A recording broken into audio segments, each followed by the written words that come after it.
this opportunity now that anybody can just take their camera phone or very inexpensive technology and be part of the experience. Instead of us talking back to our television, we're making media back and forth. Tony Perkins from Always On Media had a really good quote from a couple of years ago that he said, kids 13 to 18, 60-something% of the media they consume is made by other people they know. So that means 2/3 of the content they're consuming is stuff made by friends. That could be Facebook video, that could be just tweets, but it means that the mainstream's action back and forth is now secondary to personal communications. It was about a 4-month excursion. Originally, it was supposed to be a seminar. What we were going to do is have a speaker have maybe an hour or two session.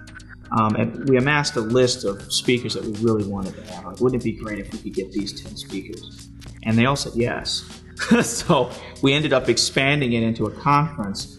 But philosophically, it works with our end goals anyway, because really we want to create a conversation here in the Midwest. There's a lot of conversation on the impact of digital technology, the impact it's having on the business in Texas, in LA, in New York.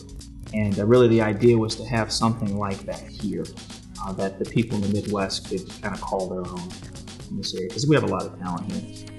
My role in coming to Module is to hopefully sum up some of what I've learned all over the rest of the world and what other people are doing with digital online interactions. What are they doing with social media? What are they doing with mobile applications and all that?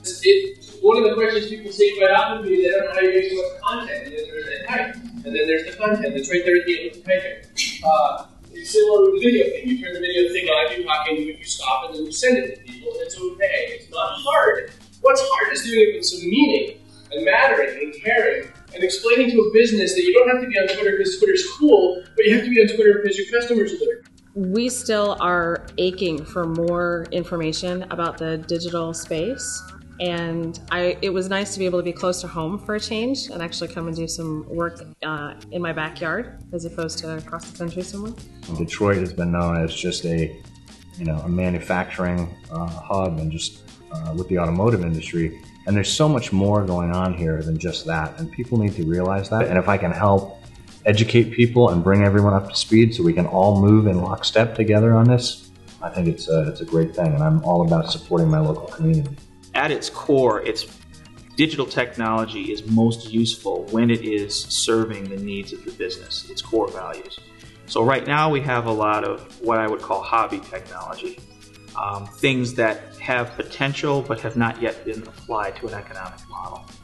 That's going to change. It's inevitable. I used to think it was anything online, but even that has changed now with, I think, mobile changing as it has. So anything that's facilitating interaction between, it's individuals, it could be groups, it could be one-on-one brands, but through a variety of technologies and platforms. What it's showing you is where I have contact that was pointed out, is that there is from every single one of these pieces in relation to you, massive amounts of data being generated. And it's either behavioral data, it is action data, it is community data, it's interaction data, and it's relationship data. Digital media, I would say, is probably pretty much anything that's post-Web 1 at this juncture. So you're looking at everything that is social networking sites, microblogging, anything that facilitates peer-to-peer communication in the terms of peer-to-peer being between two people, or one person to many people, or many people to one person, or a brand, commodity, equity, or service. The internet is a social place. I think a lot of people don't realize that. I mean, I understand that not everybody uses the internet the same way and not everybody uses it to engage with other people, but most do. And that's something that isn't going to go away. It's going to become much more commonplace. We have Scott Monty on the stage right now from Ford, who's doing just a great case study of one company here that's using social media to obviously transform their brand in the midst of a crisis. So it's a great example of the kinds of companies here that are working through what the social web means for their company. What happens is when people get a hold of that technology, they invent uses for it. Twitter is a good example. It's probably the most present one because what it was invented for is almost largely not what it's used for today. And now the company has had to go back and reconsider exactly how they'll utilize this technology to generate revenue for themselves. Some fundamental shifts that have taken place because of social media. So, for example, you don't control your brand anymore, or the messages associated with your brand. Your brand's now the sum of conversations about you. There's two elements. One piece is the educating the people who are coming as newcomers who need to get the sort of entry ramp, but then you need the 201 and the 301 stuff to keep the engaged people more engaged and to sort of bring it further downfield. This one's also been around for a little while too, but Made to Stick is also a great one. It helps you really harness your message and refine it so that way you can put it out there and tell your story in something that's going to really be an engaging story, and hopefully they'll remember that message. We need to illustrate to the community at large that it's a little bit more than counting sentiment, meaning like how many times were you mentioned on Twitter, or how many times did we see a mention of your brand on Facebook.